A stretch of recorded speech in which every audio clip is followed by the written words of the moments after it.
أعوذ بالله من الشيطان الرجيم بسم الله الرحمن الرحيم الحمد لله والصلاة والسلام على رسول الله وعلى آله وصحبه ومن والاه أما بعد. Biz kitabımızın ilgili mazmunlarında birinci mazmunda usul tefsirinin tarifati, təvillə tefsirinin o'rtasidagi farqlar, mayli am xoslik farq bo'lsin yoki so'zning ma'nosining o'xshamashligi yoki qaritmadagi farqlar bo'lsin va usul tefsirininki temisi, ahamiyati, nishoni qatorliq mazmunlarni birinchi qismda tugatdik. Birinchi mazmunda. Ikkinchi mazmunda tefsir ilmininki paydo bo'lish ahvoli va biz o'tgan bosqichlar haqida so'zladik. Biz o'tgan bosqichni cho'ng jihatdan Payg'ambar alayhisolamning davridagi tefsir, sahobalarning davridagi tefsir, tabiinlarning davridagi tefsir va ahdi tadvin, ya'ni yeziqchilik davridagi tefsir deb to'rt bosqichga bo'ldik. To'rt bosqichning to'rtinchisi bo'lgan ahdi tadvin, ya'ni fi ahdi tadvin, xotirlash bosqichidagi, xotirlash davridagi tefsirini ham o'z ichidan to'rtga bo'lganmiz. Undan keyin biz mufassirlarning ixtilofati haqida to'xtalib, sahobalarning orasidagi tefsirdagi o'xshamaslik nihoyat oz, chunki ularning orasida payg'ambar alayhisalom bor.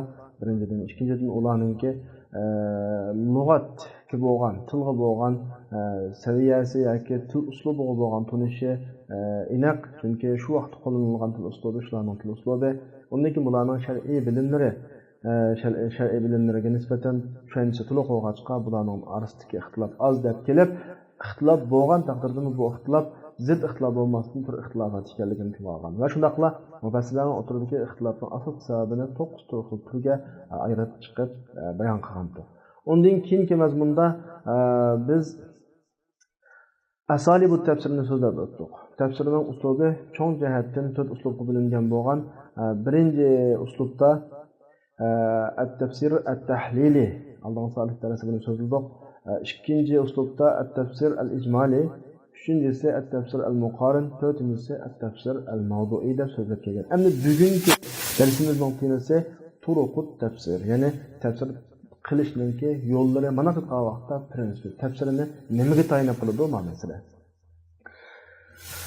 Mushu nuqtadan avval darsga kirishdan ilgari biz bir yig'inchoq tushuncha bilib olsak, biz sahobalarning davridagi tafsirining manhajlarini, tabiinlarning davridagi tefsirining manhajlarini anglab o'tgan oldingi darslarda, ya'ni tefsirini Rasulullahning davridagi tefsiri, sahobalarning davridagi tefsiri, tabiinlarning davridagi tefsiri deb bo'lgan vaqtimizda sahobalarning manhaji ma'u etdi. Ya'ni masalan Qur'on bilan tefsir qilish, Qur'onni Rasulullahning so'zi bilan tefsir qilish, Qur'onni o'z ijtihodi bilan tefsir qilish, tabiinlarning davrida Qur'on bilan tefsir qilish, Qur'onni hadis bilan tefsir qilish, Qur'onni sahobalarning ijtihodi bilan undan o'z ijtihodi bilan tefsir qilish deb ma'yani so'zlab o'tib, tadvin davriga kelgan vaqtimizda tadvin davrida tefsir bir ra'yi yoki yana bir iboratlar degan vaqtimizda tefsir bil ijtihodning maydoniga kelganligini, mufassir o'zidagi diniy ma'lumotlar, til ma'lumotlari, shar'iy ma'lumotlar, Qur'onga munosabatlik ma'lumotlarga tayinib turib tefsir qilgan bir tefsirning turining paydo bo'lganligini so'zlab o'tgan. Shu yerdan asli xulosalashlik bo'ladi. Tefsirning tayinlagan manbasi cho'ng jihatdan ikki tur bo'ladi. Birisi rivoyatlar. Rivoyat degani ya'ni asarlar. Buni tefsir istilohida tefsir bil ma'sur deb ataymiz. Qur'on bilan Qur'onni tefsir qilish, Qur'on bilan hadisni, Qur'onni hadis bilan tefsir qilish, Qur'onni sahobaning so'zi bilan, Qur'onni tabiinning so'zi bilan tefsir qilgan tefsirni tefsir bil ma'sur deb, ya'ni o'zining qo'saqdagi diroyatga qarab emas, balki o'ziga yetib kelgan ma'lumotlar, mayli kitobdan kelsin, mayli sunnatdan kelsin, mayli sahoba tabiinlardan kelsin, ma'lumotlarni tefsir qilish.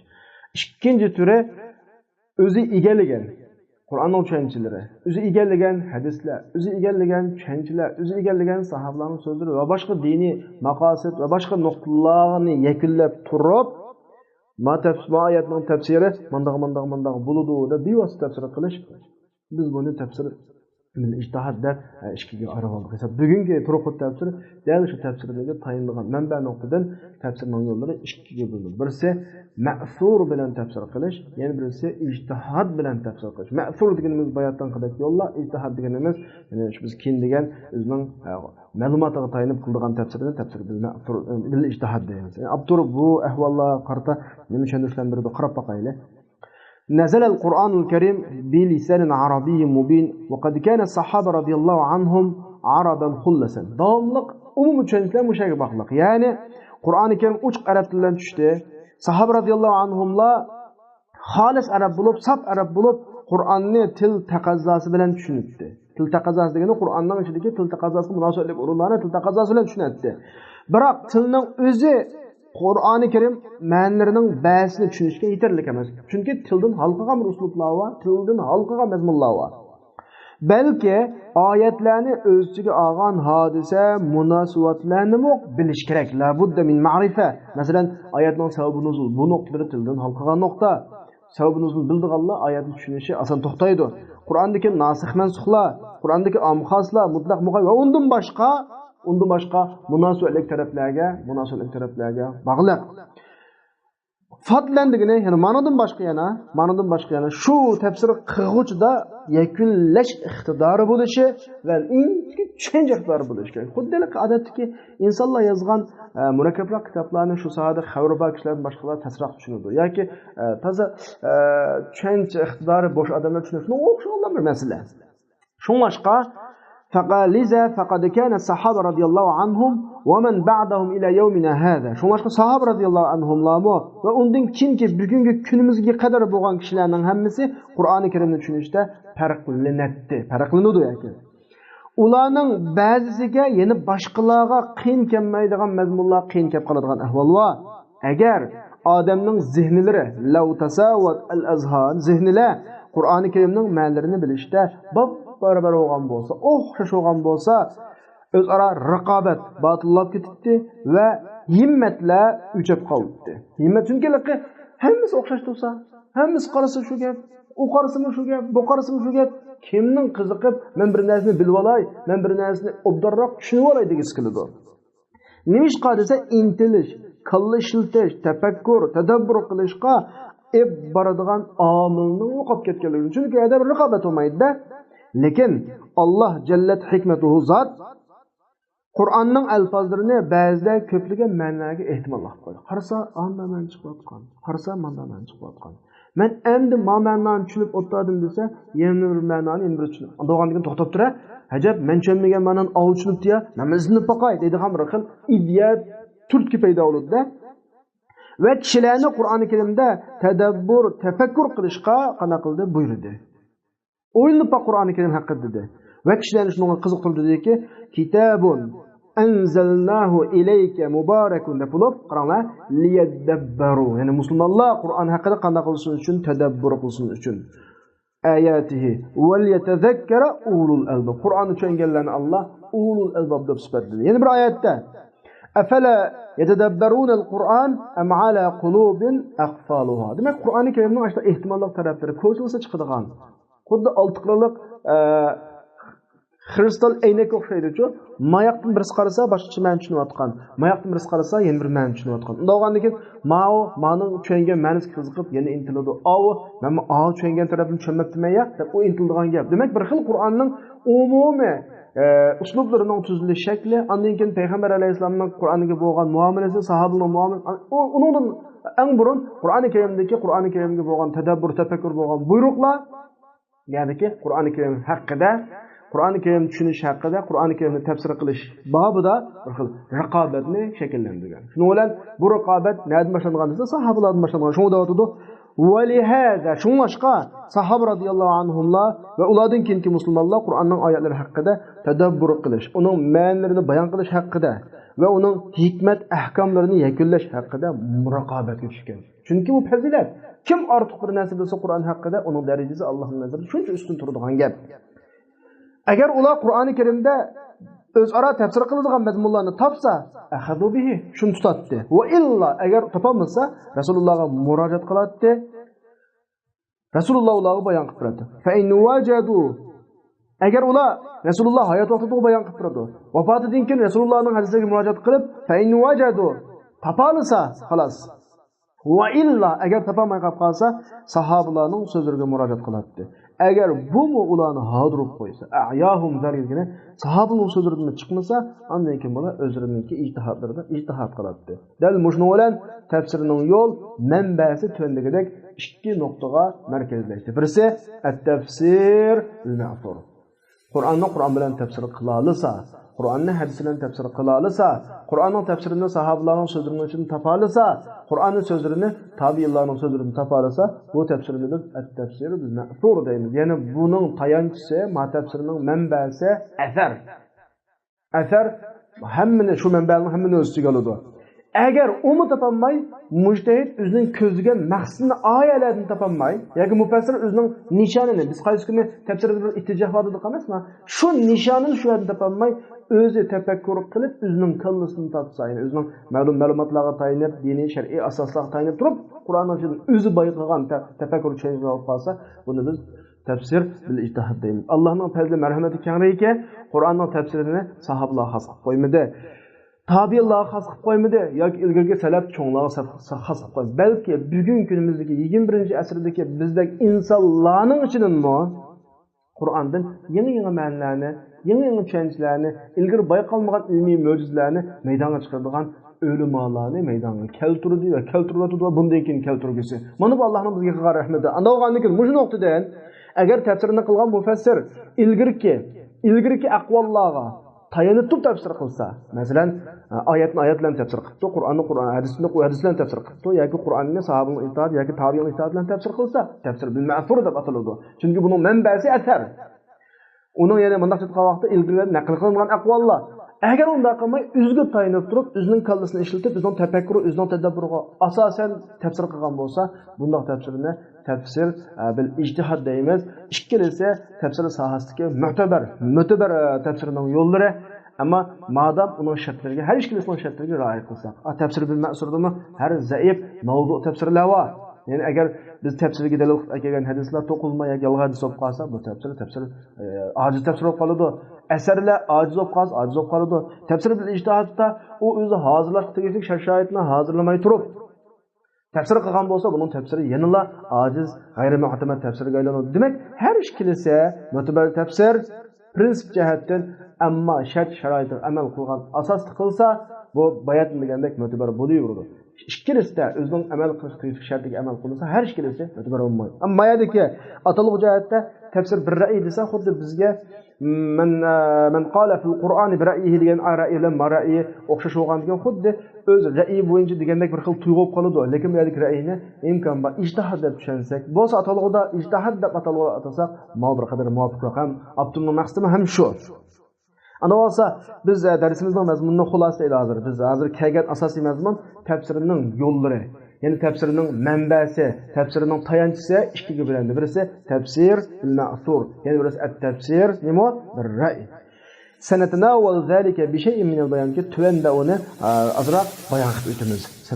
Sanatanawal zalika bi shay'in min al-bayan azroq bayon qilib o'tamiz. Birinchidan at-tafsir bil ma'thur deganimiz nima desa, at-tafsir bil ma'sur deganimiz murod bu tafsir bil ma'surdan Qur'oni Karimning o'zida kelgan bayon va tafsilotlar bir qism oyatlarga nisbatan va Rasulullohdan naql qilingan, sahobalardan naql qilingan ma uchta mufassirlarningki yoki usul ulamolarining ixtilofati yo'q. Ma uchidan qilgan tafsir bil ittifoq tafsir bil ma'sur. Endi tabiinlarningki asar bilan qilsa desa, tabiinlar naql qilingan asarlar haqida ixtiloflashib qoldi. Yana bu tafsir bil ma'surmi yoki emas? Har holda buni shunday qatorga tiqib etsak, masalan, tafsir bil ma'sur degan Qur'onni Qur'on bilan tafsir qilingan bo'lsa, Qur'onni hadis bilan tafsir qilingan bo'lsa, Qur'onni sahobaning so'zi bilan tafsir qilingan bo'lsa, Qur'onni tabi'in so'zi bilan tafsir qilingan bo'lsa, ma tafsirining ismi tafsir bil ma'sur bo'ladi. Shunga va ala hada shunga binoan fa innahum ulamalar tafsir bil ma'surni mandaq deb tafsir qiladi. Qo'shtirnoqnoshidagi shuna tafsiri. Ya'ni manqul, sahih manqulga degani sahih rivoyatga, oyat kelgan, oyat haqida kelgan asarlarga tayinadigan va shularni tilga oladigan, dalilsiz bir ma'noni bayon qilishda ijtihod qilmaydigan, uning tahtida ahamiyati yo'q, foydasi yo'q ishlardan to'xtaydigan va madam sahih naqllan kelmagan bo'lsa, buni bilishda foydasi yo'q ishlardan to'xtaydigan mandaq tafsir bil ma'sur deydi. Endi biz yana taqim tushunishga olsun uchun bayatdan qarab o'zimizning tilga aylantirib, xulosalab Qur'onni Qur'on bilan tafsir qilingan bo'lsa, Qur'on hadis bilan tafsir qilingan bo'lsa va Qur'onni sahobaning so'zi va tabi'in so'zi bilan tafsir qilingan tafsir, mujnunga asoslangan tafsir bil ma'sur. Hani tafsirlar o'zining qo'llangan manhajiga qarab turib, albatta bu turning hammani qo'llanganlarimi bor. Ba'zi tafsirlar va xos tafsirlar. Maxsus Qur'onni Qur'on bilan tafsir qilgan. Ba'zi tafsirlar va Qur'onni saf hadis bilan tafsir qilgan. Ba'zi tafsirlar va Qur'onni saf asarlar bilan tafsir qilgan.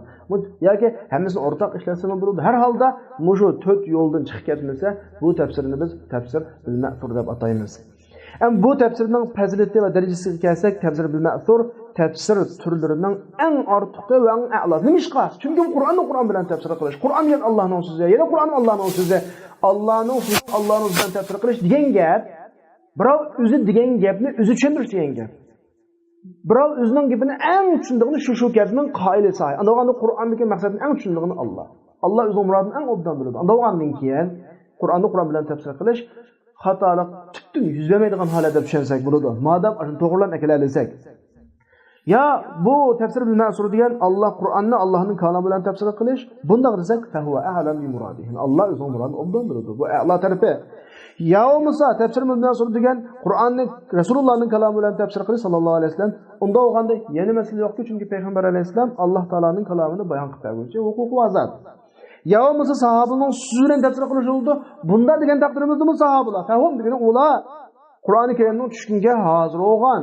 Ular til ahli, ulardan boshqalardan tushgan vaqtdagi Qur'on tushgan vaqtdagi qarini ahvollarni ko'rish qatorliq ahvollar bilan alohida farqlanib turadigan alohidaliklari bor. Shunda o'g'achqa tafsir bil ma'sul tafsirlarning ichidagi mutlaq nimasi a'losi. Lekin bu yerda bir muhim nuqtadan birisi bor.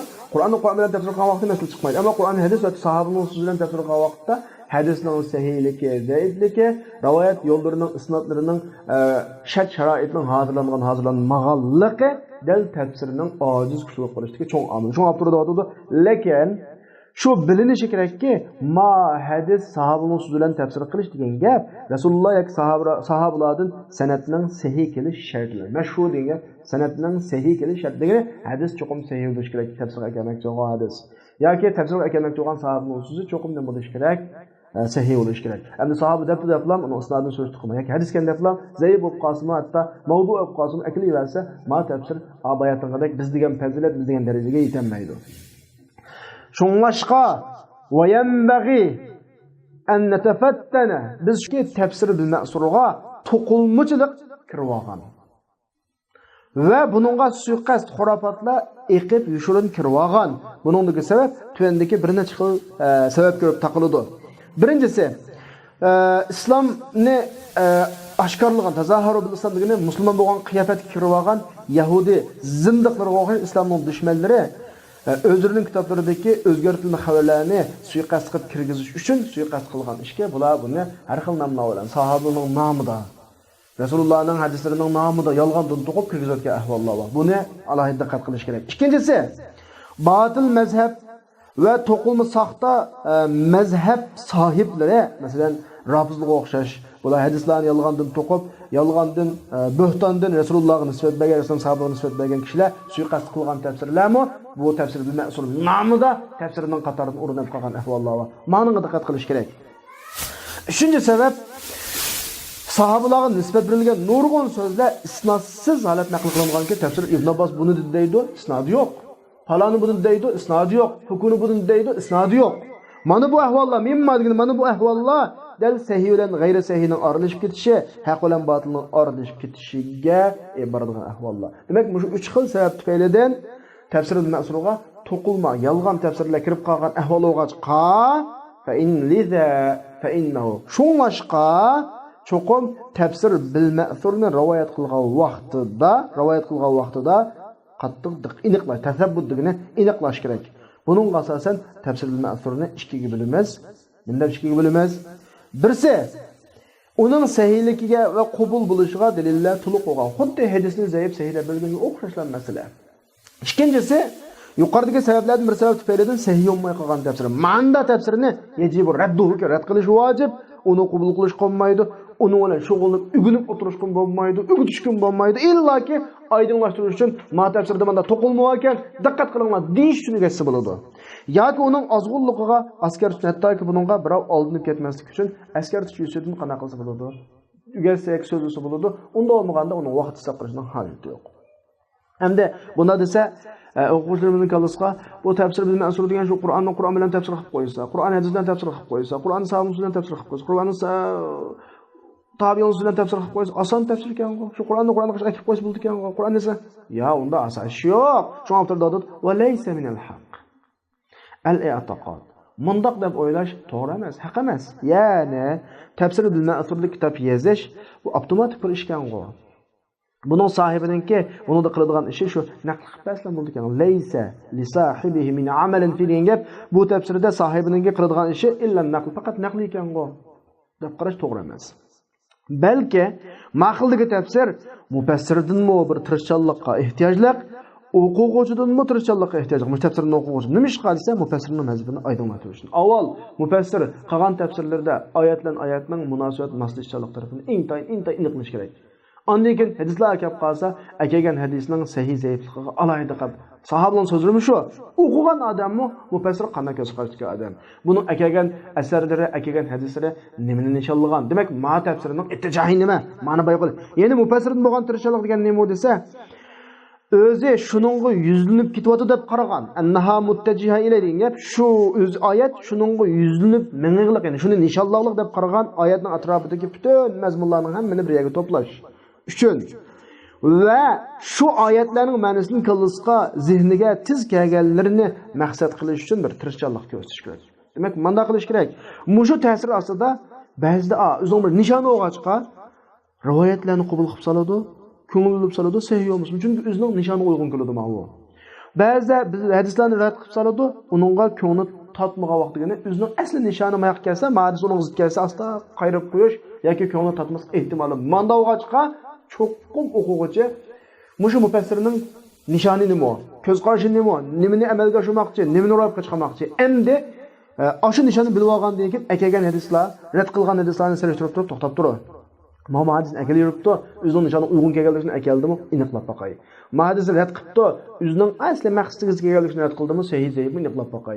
Ma'dirab turib, andan keyin mufassir qilgan tafsirninki ojiz kuchligini o'quvchi bayqab olish kerak.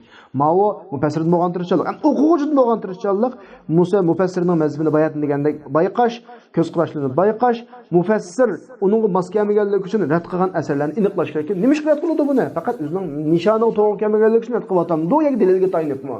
Mahadislarni yoki asarlarni tafsirga nima ish kirgizadi? Asti kuchli ko'rgandan kirgizamlik, o'zining maqsadiga uyg'un bo'lgandan keyin mushnoqlarni alohida inchiklash kerak. Shunlashqa va men famma shunlashqa tafsir bil ma'sur ra'iygisi degan gap o'zining xohishiga ergashadigan, mana shu vaqtda qalbida samimiyat yo'q odamning, ixlos yo'q odamning tafsir bil ma'sur qilishi tafsirdagi eng xatarli ahvol. Chunki mufassir bir ra'yi o'zining xohishiga ergashadigan mufassir o'zining ra'yiga uch nas keltirdi. Bundaylik nima? Men xato ketibdi va chunki tafsir bir ra'y yozdim degan tafsirlar ikkinchi turga bu o'zining ra'yiga uchiq nas keltirdi degani mening ra'yim deb turib qiladi. Menga taq chiqmaydi. Ammo shu vaqtning o'zida xohishga ergashadigan tafsir bil ma'sur bilan tafsir qilgan o'zi nomda tafsir bil ma'sur bilan tafsir qilyapti, ammo o'zining xohish, shaxsiy hissiyatiga ergashadigan mandaq mufassir bo'lib qolsa, bu o'zining fikrlariga ma'surning chopini kirgizdi. Degani o'zining shaxsiy fikrlarini hadis nomida yoki asarlar nomida yoki o'zining shaxsiy fikrini kuchlantirish uchun zaif bo'lsin, hatto mavzu to'qul bo'lib qolsin, makzub bo'lib qolsin, hadislar bilan kuchlantirish, sahobaning so'zining isnodi to'g'ri bo'lmasa, sahobaning so'zi bilan kuchlantirish qatorliq bunday ahvollar shakllanadi-da.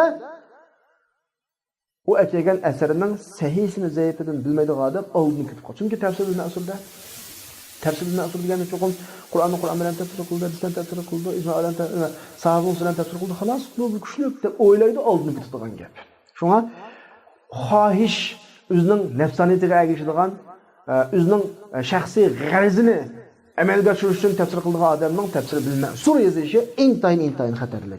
Xo'sh, yuqoridagi tushunchalar bizning tafsir bil ma'sur nisbatan tushunchamizni ma'lum darajada oydinlashtirgan bo'ldi. Endi tafsir bil ma'surdagi tafsirning manbasi. Tafsir bil ma'surda tafsir nimaga tayinadi desa, tafsir bil ma'surda tafsir 4 xil manbaga tayinadi. Birisi Qur'on, yana birisi payg'ambar alayhisolamning hadislari, yana birisi sahobalarning so'zlari, tafsirlari, yana birisi tabiinlarning tafsirlari. Biz bayat deganimizdek, tafsir bil ma'surda Qur'on bilan Qur'onni tafsir qiladi. Qur'onni hadis bilan tafsir qiladi, u yer tepilmaganida sahobalarning tafsiri bilan tafsir qiladi, u yer tepilmaganida tabiinlarning tafsiri bilan tafsir qiladi. 4 xil manba tafsir bil ma'surning manbasi. Buning birinchisi avvaluha al-Qur'on. Ya'ni turuqut tafsir tafsir bil ma'sur turuqut tafsir deb ma'tuladi. Bu nim degan gap, bu turuq nim degan gap desa, dal tafsir bil ma'sur shuningga tayanadigan manbani biz turuq deb ataymiz. Yani ishqilatsak bo'ladi. Turuqut tafsir yoki manhajut tafsir deb o'xshash. Yani tafsirning manhaji degan gap tayindigan manbasi. Buning birinchisi al-Qur'on, Qur'on. U o'simi turuqut tafsirining ichidagi eng sahihsi. Ibn Taymiyya rahimahulloh deyotdi. Shu tafsir sohasidagi yo'llarning manhajlarning eng sahihsi ayyufassara al-Qur'on bil Qur'on. Qur'on bilan tafsir qilinish. Chunki famadagi fa chunki ifodalaydi. Chunki bir o'rinda ixcham keltirilgan mazmun yana bir o'rinda tafsir qilinishi mumkin. Bir o'rinda qisqa keltirilgan mazmun yana bir o'rinda kengri bo'lsa degani kengri keltirilishi mumkin. Unda o'g'anikin ijmoliy keltirilgani, mubayyan keltirilgani bilan tafsir qilinadi. Muxtasar keltirilgani, mabsut keltirilgan o'rin bilan tafsir qilingan gap. Unda o'g'anda bu tafsir eng yuqori darajadagi tafsir hisoblanadi. Unda o'g'andan keyin Qur'onni tafsir qilmoqchi bo'lgan odam chuqum Qur'onning boshqa oyatlariga nazar tashlashi va shu bir temiz egisi bo'lgan boshqa oyatlarni to'plashi kerak. Chunki bir o'rinda ijmoliy keltirilgan oyat yana bir o'rinda bayon qilinib keltirilishi mumkin. Bir o'rinda ishkal degani qiyin, tushunish qiyin shaklda keltirilgan oyat yana bir o'rinda izohlanishi mumkin. Bir oyatlarda mutlaq kelgan mazmun yana bir oyatlarda qaytilinishi mumkin. Bir oyatlarda om kelgan mazmunga yana bir oyatlarda taxsis kirishi mumkin. Bir o'rinda qisqa kelgan oyatlarga yana bir o'rinda tafsiliy so'zlanishi mumkin. Demak, mush orqali biz qisqa kelganlarini, uzun kelganlarini, ixcham kelganlarini, tafsiliy kelganlarini, mutlaq kelganlarini, muqayyat kelganlarini, om kelganlarini, xos kelganlarini qilgan tafsirimiz orqali Qur'on bilan tafsir qilgan bo'ladi. Bihada yakunu qad fassara al-Qur'on bil-Qur'on. Qur'onni Qur'on bilan tafsir qilgan bo'ladi. Buning misollaridan birini ko'rsak, Qur'onni Qur'on bilan tafsir qilishning misollaridan tendek oyatlardagi so'zlarning tafsir, kalimatning tafsiri bo'lib, fatalaqqa Adamu min robbihi kalimat. Allah Qur'oni Karimda Adam alayhissalomning ozg'onligini, xatolashganligini bayon qilib bo'lgandan keyin Adam alayhissalom shu haqda so'zlarni topshirib oldi. Qanday so'zlar u? Desa, Qur'onning oxtirimizda qanday so'zni topshirib olgandi deb qarasak, nima deydi?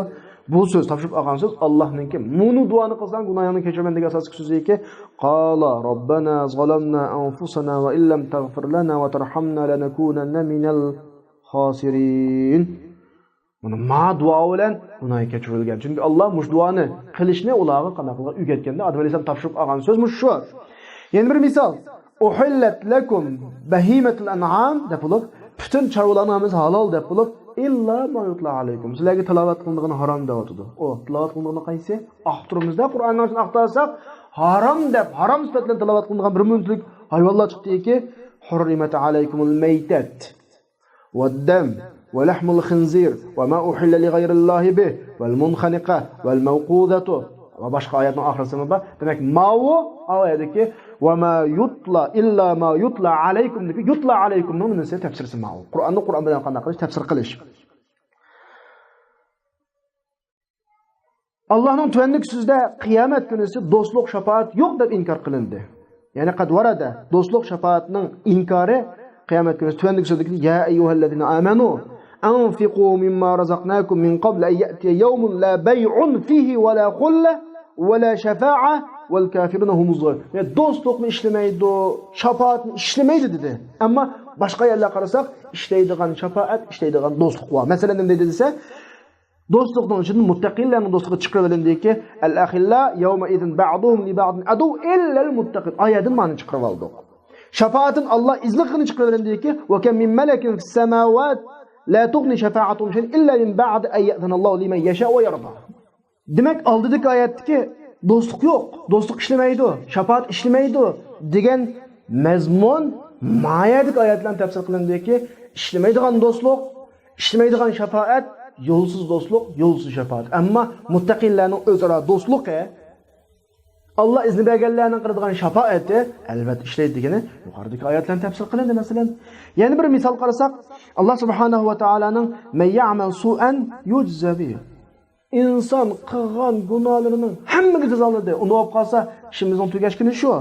Bu degan am oyat, chunki hammani buni tahtiga kiramiz. Butun xatoliklarimiz buni tahtiga kiradi. Ma oyat, yana bir oyatlarga qarasak, mazmun kalimizda oydinlashdiki, "Wa ma asabakum min musibatin fabima kasabat aydikum wa ya'fu an kaseer." İnson qilgan gunohining hammaga jazolanadi degan gap.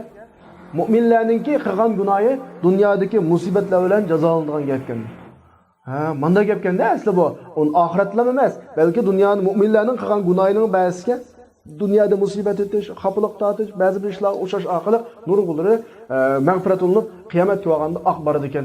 Alhamdulillah deydigan azroq yurkimiz, azroq xotirjam bo'ladi.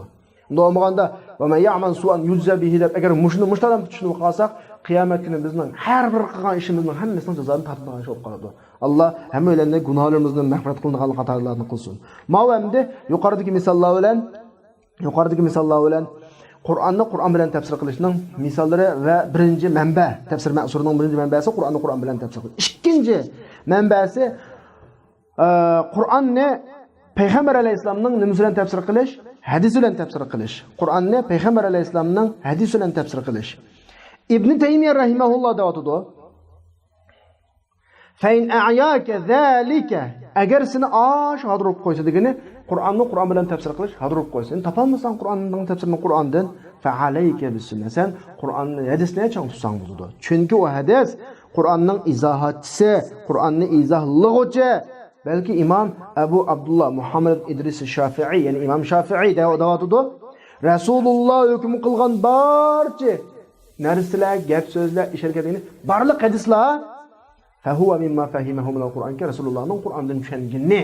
Andaganda hadis Qur'onning tushunishini gap chiqadi bu yerdan. Hatto Imom Ahmad deyotdi, hadis kitobni tafsir qilib bayon qiladi deyotdi. Demak, bizning ikkinchi tafsir manbayimiz qaysi? Hadis. Qad marra bina bayatni o'tdi. Ulamolarning Payg'ambar alayhisalom Qur'ondan bayon qilib berganning miqdoridagi ixtilof bizning birinchi yoki ikkinchi darsimizda o'tdi. Ya'ni Payg'ambar alayhisolamning davridagi Qur'on tafsiri bosqichlarda o'tdi. Lekin bu yerda shuni bilish kerakki, to'quvchilar, tafsir to'qiydiganlar, hadis to'qiydiganlar Rasulullohdan nurg'un hadislarni to'qib tafsirining ichiga kirgizib o'tib, Rasulullohga nisbat berib o'tgan. Andaganda bu haqdagi rivoyatlarni aniqlash lozim. Yani bagi tahqiq iroy ve o rivayetlerinin Resulullah'a bo'lgan nisbetining sahihligini ta'kidlash lozim. Amaliyotda bu mu? Elhamdülillah bir ulamolar tarafidan ado qilinib bo'lgan, ijro qilinib bo'lgan xizmat navbatda biz qo'g'masak bo'ladi elhamdülillah. Faqat biz ta'kidlab ko'zimizni yumbaman, ko'zimizni echibroq o'qoqlik qilib o'qsaqlam tafsirini bas bo'ldi. Bu ish tugaganlik. Mushu ishqa deydi. Mushu ish uchun ulamolardan avangard bir kishilar, Jahabiylar degani avangard bir ulamolar o'tirg'i chiqdi deydi. O'tirg'i chiqqan bo'lib, Alloh bu ulamolarni o'zining ulamo bandlarining ichidan tanlagan va ularni o'zining yordami, tavfiqi, hidoyat bilan o'zining va'dasini amalga oshirish uchun yordam bergan bularga. Alloh Qur'oni Karim saqlab qolishni degan emasmi?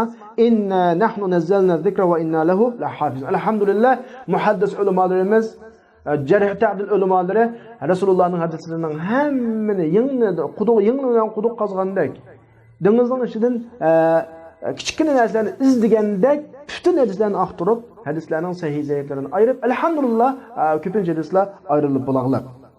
Shunga Harun Rashid zindiqdan bilan o'tmoqchi vaqtda o zindiq uni qo'rqitib degan nima degan desa, ayna anta min 4000 hadis wada'tuha fikum uharrimu fiha al-halal va uhallimu fiha al-haram ma qala an-nabiy sallallohu alayhi vasallam minha harfan.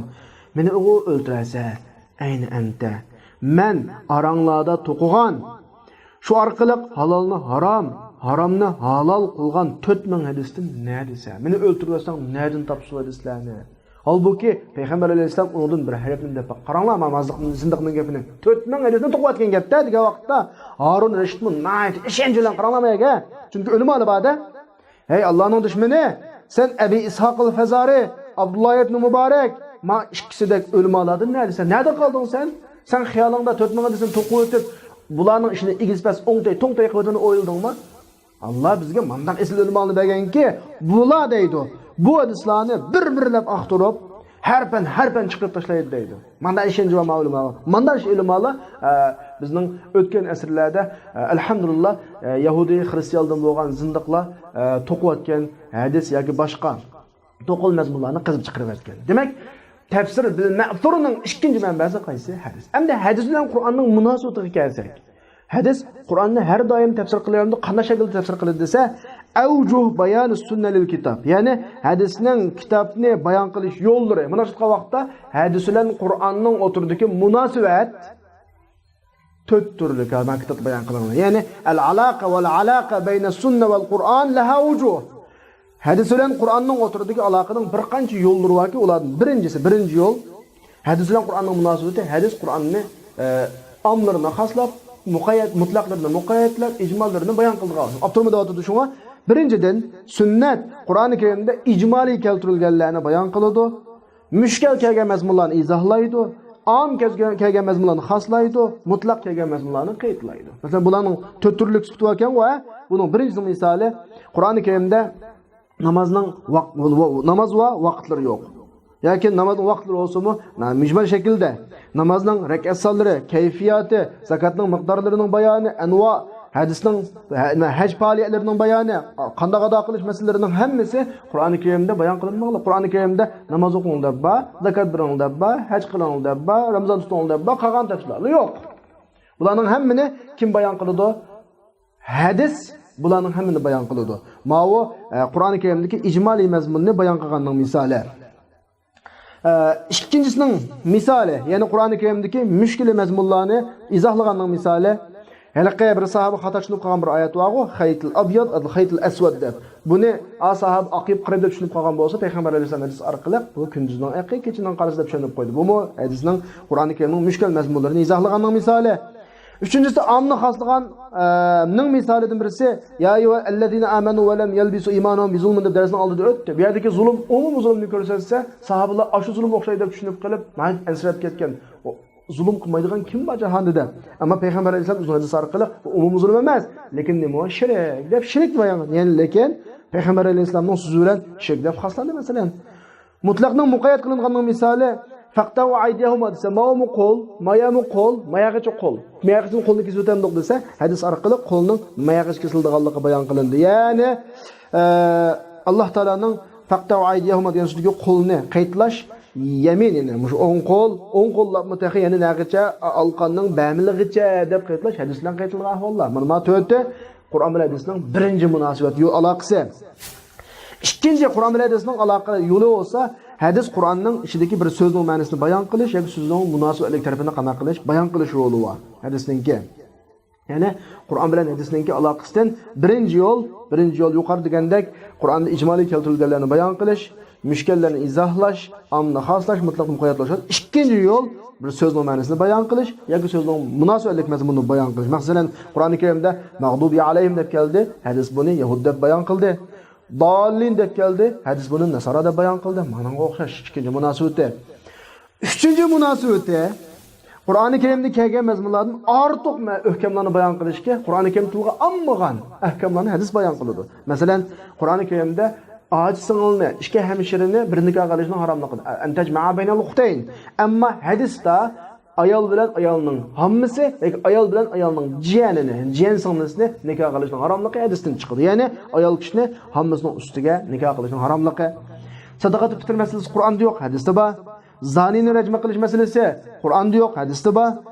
Mo'mayga oltidan birini miros berish masalasi Qur'onda yo'q, hadisda bor.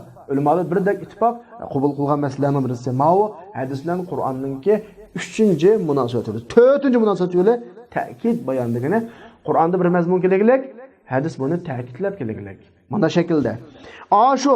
Shu orqali bo'ladi-ki, hadis Qur'onda kelgan mazmunlarga muvofiq shaklda keladi, ta'kidlash uchun. Payg'ambar alayhisolamningki la yahillu malum ri'in muslim illa bi tayyib nafsi.